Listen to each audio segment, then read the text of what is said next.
Yes, class. So next thermodynamic quantity that we are going to discuss is enthalpy. So let us see what is enthalpy. The energy stored within the substance that is available for conversion into heat is called enthalpy of substance. So बेटा देखो ਅਸੀਂ already ਗੱਲ ਕਰ ਚੁੱਕੇ ਕਿ internal energy ਕੀ ਹੁੰਦੀ ਆ the energy stored within a substance ਹੈ ਨਾ ਕਿ ਕੋਈ ਵੀ ਸਾਡੇ ਕੋਲ ਸਿਸਟਮ ਉਹਦੇ ਵਿੱਚ ਜਿੰਨੀਆਂ ਵੀ ਸਾਰੀਆਂ એનર્ਜੀ ਸਟੋਰਡ ਆ ਉਹਨਾਂ ਸਾਰੇ ਦਾ ਸਮ ਜਿਹੜਾ ਹੁੰਦਾ ਹੈ ਉਹ ਸਾਡੇ ਕੋਲ ਕਾਹਦੇ ਇਕੁਅਲ ਹੁੰਦਾ ਹੈ ਇੰਟਰਨਲ એનર્ਜੀ U ਦੇ ਇਕੁਅਲ ਠੀਕ ਹੈ ਹੁਣ ਅਸੀਂ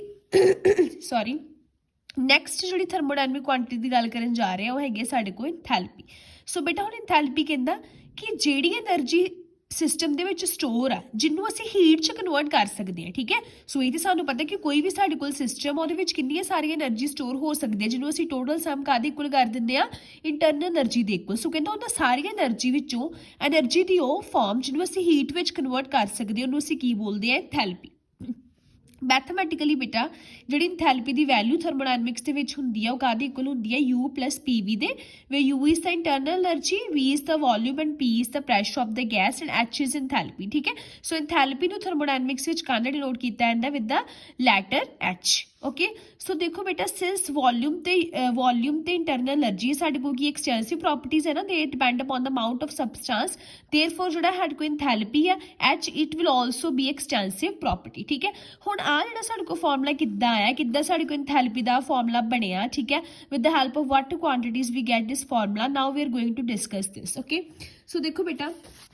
now we will consider the first law of thermodynamics so as we know that from the first law of thermodynamics ਅਸੀਂ ਪੜਿਆ ਸੀਗਾ ਕਿ change in internal energy of a system ਕਿ ਕੋਈ ਵੀ ਸਾਡੇ ਕੋਲ ਸਿਸਟਮ ਹੁੰਦਾ ਹੈ ਠੀਕ ਹੈ ਉਹਦੀ ਇੰਟਰਨਲ એનર્ਜੀ ਸੀ ਚੇਂਜ ਕਰਵਾਣੀ ਹੋਵੇ ਅਸੀਂ ਪੜਿਆ ਸੀਗਾ ਅਸੀਂ ਕਿੱਦਾਂ ਉਹਦੀ ਇੰਟਰਨਲ એનર્ਜੀ ਚੇਂਜ ਕਰਵਾ ਸਕਦੇ ਹਾਂ ਈਦਰ ਅਸੀਂ ਉੱਤੇ ਵਰਕ ਡਨ ਕਰ ਸਕਦੇ ਹਾਂ ਜਾਂ ਅਸੀਂ ਉਹਨੂੰ ਹੀਟ ਉਹ ਚੋਂ ਅਬਜ਼ੌਰਬ ਕਰਵਾ ਸਕਦੇ ਹਾਂ ਜਾਂ ਕੱਢ ਸਕਦੇ ਹਾਂ ਠੀਕ ਹੈ ਸੋ ਆਲਰੇਡੀ ਅਸੀਂ ਫਸਟ ਲਾਅ ਤੋਂ ਡੈਰੀਵੇਸ਼ਨ ਪੜ੍ਹ ਚੁੱਕੇ ਹਾਂ ਹੁਣ ਦੇਖੋ ਬੇਟਾ ਜੇ ਸਾਡੇ ਕੋਲ ਵਰਕ ਆਫ ਐਕਸਪੈਂਸ਼ਨ ਹੋਵੇ ਸਾਡੇ ਕੋਲ ਕੀ ਵੈਲਿਊ ਆ ਜਾਣੀ -P ਡੈਲਟਾ V ਦੀ ਇੱਥੋਂ ਅਸੀਂ Q ਦੀ ਵੈਲਿਊ ਲੱਭੀ ਉਹਦੇ ਜੇ ਕਿ ਪਲੱਸ ਹੋ ਗਏ ਸਾਡੇ ਕੋਲ Q that is heat of reaction ਜਾਂ ਹੀਟ ਸਾਡੇ ਕੋਲ ਕਿੰਨੀ ਆ ਗਈ delta U that is change in internal energy P plus delta V ਦੇ ਠੀਕ ਹੈ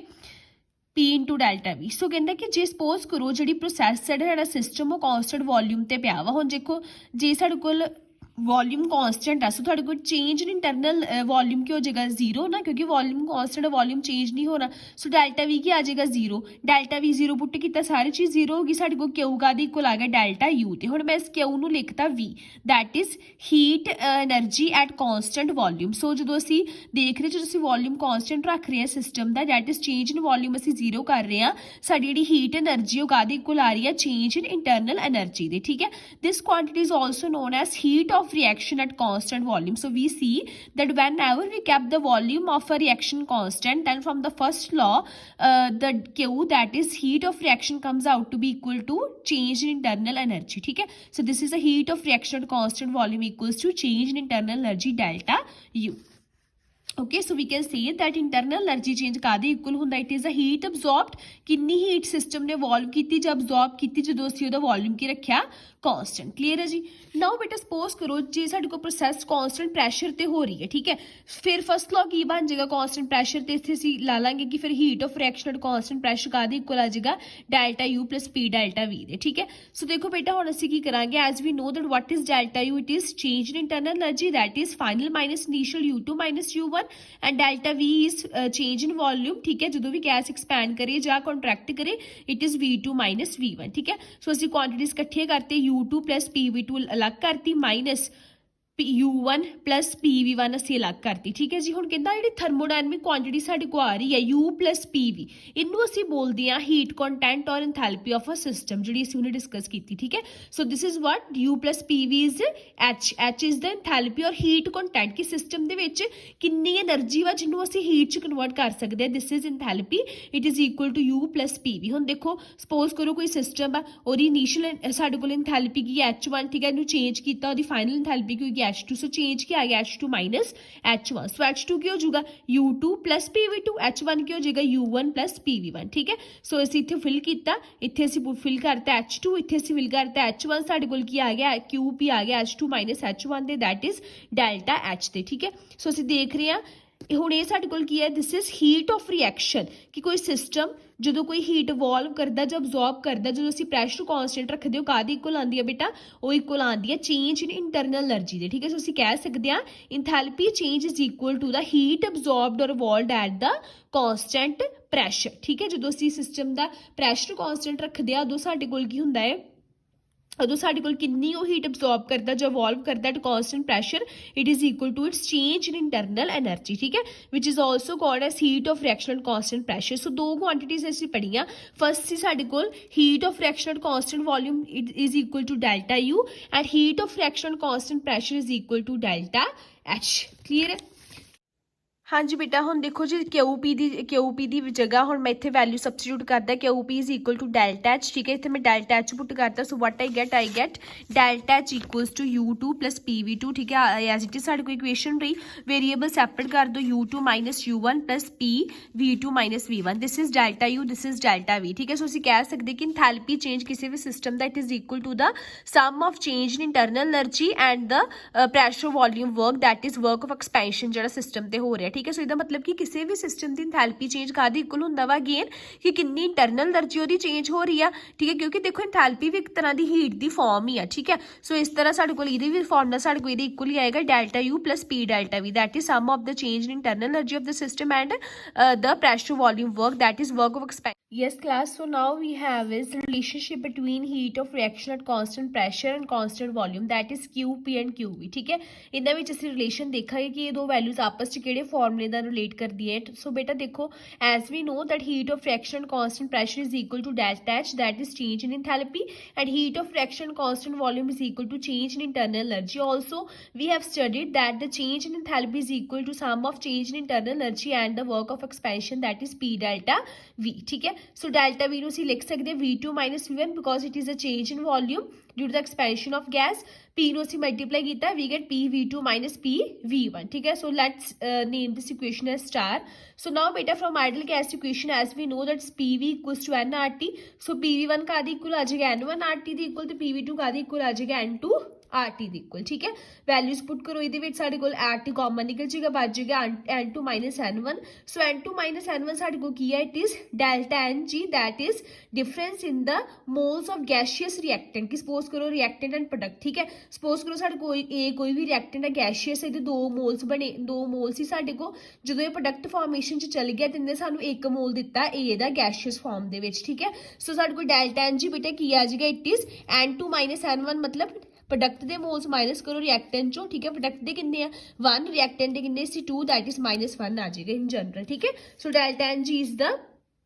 number of moles, change in number of moles from reactants to product। ठीक है, which is N2 minus N1। okay, so ਇਹ ਸਾਡੇ ਕੋਲ ਬੇਟਾ ਹੁਣ ਡੈਲਟਾ H ਕੀ ਹੈ, ਸਾਡੇ ਕੋਲ QP, ਅਸੀਂ ਇੱਥੇ ਫਿਲ ਕਰਤਾ QP, ਡੈਲਟਾ U ਕੀ ਹੈ QV। ਸੋ ਕੀ ਸਾਡੇ ਕੋਲ ਰਿਲੇਸ਼ਨ ਬਣ ਗਿਆ ਇਹਨਾਂ ਦੋਵਾਂ ਦੇ ਵਿੱਚ, QP is equal to QV plus T delta NG into RT, where R is again gas constant, T is the temperature। हाँ जी बेटा, सो फस्ट नूमैरिकल जो मैं तुहानूं करवाउण जा रही हाँ बेटा, ਉਹਦੇ ਵਿੱਚ ਅਸੀਂ ਕੀ ਕਰਨਾ है, we have to find the internal energy change, that is delta U ਅਸੀਂ फाइंड करना है फॉर द रिएक्शन। ਸਾਡੇ ਕੋਲ ਕੋਈ ਵੀ ਰਿਐਕਸ਼ਨ ਆ ਜਿਹਦੇ ਵਿੱਚ ਇਹ ਰਿਐਕਟੈਂਟ ਸੀਗਾ ਲਿਕੁਇਡ ਫਾਰਮ 'ਚ ਸੀਗਾ, ਲੇਕਿਨ ਵਿਦ ਸਮ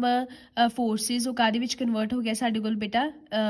ਗੈਸ਼ੀਅਸ ਫਾਰਮ ਦੇ ਵਿੱਚ। ਫੋਰ ਐਗਜ਼ਾਮਪਲ ਜਿੱਦਾਂ ਵਾਟਰ ਹੀ ਅਸੀਂ ਉਹਨੂੰ ਹੀਟ એનર્ਜੀ ਪ੍ਰੋਵਾਈਡ ਕੀਤੀ, ਵਾਟਰ ਨੂੰ ਹੀਟ ਕੀਤਾ, ਉਹ ਵੇਪਰਸ 'ਚ ਕਨਵਰਟ ਹੋ ਜਾਂਦਾ ਹੈ। ਠੀਕ ਹੈ, ਦੈਟ ਇਜ਼ ਸਾਡੇ ਕੋਲ reactant liquid to gaseous form ਦੇ ਵਿੱਚ ਕਨਵਰਟ ਹੋ ਗਿਆ। Heat of vaporization that is delta H is given for the process 40 into 66 kilojoule per mole, and R is also given, that is 8.3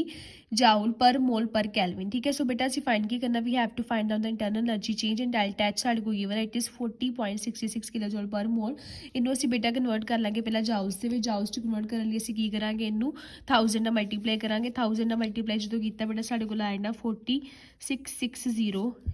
joule per mole। Clear ਹੈ ਜੀ? ਠੀਕ ਹੈ, ਸੋ ਸਾਡੇ ਕੋਲ ਕਿਲੋ ਜਾਊਲ 'ਚ ਅਸੀਂ ਕਨਵਰਟ ਕਰਤਾ। ਹੁਣ ਬੇਟਾ ਆਰ ਦੀ ਵੈਲਿਊ ਸਾਨੂੰ ਗਿਵਨ ਹੈ, ਇਟ ਇਜ਼ 8.3, ਦੈਟ ਇਜ਼ ਸਾਨੂੰ ਪਤਾ 8.314, ਜਿੱਦਾਂ ਮਰਜ਼ੀ ਤੁਸੀਂ ਲਿਖ ਲਓ, ਜਾਊਲ ਪਰ ਮੋਲ ਪਰ ਕੈਲਵਿਨ। ਫਾਈਂਡ ਕਰ ਲਈਏ ਅਸੀਂ ਬੇਟਾ, ਫਾਈਂਡ ਕਰ ਲਈਏ ਡੈਲਟਾ NG। ਡੈਲਟਾ NG ਕਾਹਦੇ ਇਕੁਅਲ ਹੋ ਗਿਆ ਸਾਡੇ ਕੋਲ, ਡੈਲਟਾ NG ਕਾਹਦੇ ਇਕੁਅਲ ਹੁੰਦਾ NP ਮਾਈਨਸ NR, ਤੇ that is number of moles of gaseous product and number of moles of gaseous reactant. देखो gaseous product साढ़े को बनया ਉਹਦੇ number of moles कुछ भी नहीं मतलब 1 होणगे ठीक है 1 ਤੇ reactant है ही साढ़े को liquid form ਚ ਸੀਗਾ साढ़े को delta Ng बेटा कादे कोल आ गया it is 1. Okay so putting these all values हुण देखो सारी चीज़ें किहड़े फॉर्मूले रिलेट करदियां जिहड़ा असीं हुणे करके हटे that is delta H equals to delta U plus delta n g R T ते असीं फाइंड की करना असीं फाइंड करना डेल्टा यू सारे जी उधर लै जाएंगे साढ़े को की बन गया delta H minus delta n g R T equals to delta U so delta H is given that is 4660 ठीक है यूनिट्स नहीं मैं हले पा रही this is we have 1 okay 1 mole ठीक है and R the value की given है 8.314 temperature is 373 Kelvin ठीक है so इनू solve करो तो दसो साढ़े कोल की आंसर आंदा डेल्टा U दा ठीक है सो इस तरह बेटा साढ़े को बाकी सारे न्यूमेरिकल जड़ी तुसी करोगे with the help of this formula ठीक है there are various numerical one such numerical is this तुसी दा स्क्रीनशॉट ले सकते हो you have to solve it by yourself बेटा सो देखो की है साढ़े को कहते the reaction of cyanamide that is this with dioxygen was carried out in a bomb calorimeter सो इधर रिएक्शन कराया डायोक्सिन का कहते आ साढ़े को रिएक्शन आया आ साढ़े को प्रोडक्ट बने ठीक है सो कहते कि डेल्टा यू जो चेंज इंटरनल एनर्जी इस प्रोसैस की इन्नी सी इन टैंपरेचर से इंथैल्पी चेंज फाइंड करना सो देखो बेटा आ साढ़े को रिएक्शन है ठीक है तुम सब तो पहले इधर डेल्टा एन जी फाइंड करोगे ठीक है सारे वैल्यू साढ़े को है फिल करके आर की वैल्यू साढ़े को 8.314 ही रहनी है तुम इसका आंसर कड्डो की आता take screenshot of this and solve it and send it to me in case of any problem we will discuss okay so बेटा विद दिस साढ़े कोल जिहड़ा आ फॉर्मूला खत्म हो जाता है इन्हां रिलेटेड काफ़ी सारे न्यूमेरिकल तुहाडी प्रदीप की टैक्सट बुक विच होणगे उन्हां नूं सॉल्व करो कोई भी प्रॉब्लम आती है अनसॉल्व भी सॉल्व करो फिर असीं इहनूं डिस्कस करांगे ओके